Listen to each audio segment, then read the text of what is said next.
तीसरा ज्योतिर्लिंग महाकालेश्वर उज्जैन है। हालांकि हमने शुरुआत में इनकी संक्षेप में बात की थी, लेकिन इनकी पूरी पौराणिक कथा और महत्व बहुत ही गहरा और रोमांचक है। यहाँ महाकाल ज्योतिर्लिंग के प्रकट होने की विस्तृत कथा दी गई है।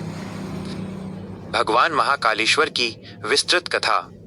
प्राचीन काल में अवंतिका उज्जैन नगरी में वेदप्रिय नामक एक परम ज्ञानी और शिवभक्त ब्राह्मण रहते थे। वे अग्निहोत्र कर्म करते थे और अपने 4 पुत्रों को भी उन्होंने शिव भक्ति के संस्कार दिए थे। एक दूषण राक्षस का कहर। उसी समय रत्नमाल पर्वत पर दूषण नाम का एक असुर रहता था। उसे ब्रह्मा जी से वरदान प्राप्त था, जिससे वह अत्यंत शक्तिशाली हो गया था। उसे धर्म और वेदों से नफरत थी। उसने अवंतिका के लोगों को आदेश दिया कि वे शिव की पूजा छोड़ दें और उसकी पूजा करें। 2 ब्राह्मणों की अटूट श्रद्धा। जब दूषण ने ब्राह्मणों पर हमला किया तो वेदप्रिय और उनके पुत्र डरे नहीं। वे शिवलिंग के सामने बैठकर ओम नमः शिवाय का जाप करने लगे।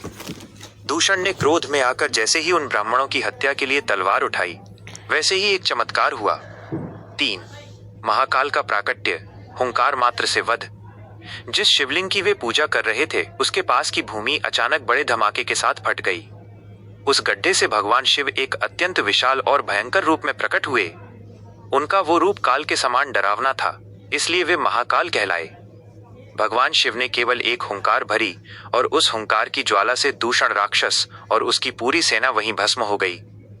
4 दक्षिणमुखी होने का कारण। राक्षस का अंत करने के बाद भगवान शिव का क्रोध शांत नहीं हो रहा था। तब ब्राह्मणों और देवताओं ने उनकी स्तुति की। भक्तों की प्रार्थना पर शिव शांत हुए और उन्होंने वरदान मांगने को कहा। भक्तों ने प्रार्थना की, तारांकन, हे प्रभु, आप जन कल्याण के लिए इसी स्थान पर हमेशा के लिए निवास करें। भगवान शिव दक्षिण दिशा की ओर मुख करके वहीं स्थापित हो गए। इसीलिए महाकालेश्वर को दक्षिणमुखी ज्योतिर्लिंग कहा जाता है, जो मृत्यु के देवता यमराज को भी नियंत्रित करते हैं। महाकाल के बारे में 3 अद्भुत तथ्य। वर्णन। कालों के काल। मान्यता है कि जो महाकाल का भक्त है, उसका काल, मृत्यु भी कुछ नहीं बिगाड़ सकता। आकाशे तारकम लिंगम। एक श्लोक के अनुसार आकाश में तारक लिंग, पाताल में हाटकेश्वर और पृथ्वी पर महाकालेश्वर ही मान्य लिंग हैं। स्वयंभू। महाकाल की मूर्ति किसी ने बनाई नहीं है। ये स्वयंभू, स्वयं प्रकट है और इसमें अपार ऊर्जा मानी जाती है। अवंतिका उज्जैन का महत्व। उज्जैन को मोक्षदायिनी नगरी कहा जाता है। यहाँ बहने वाली शिप्रा नदी के तट पर ही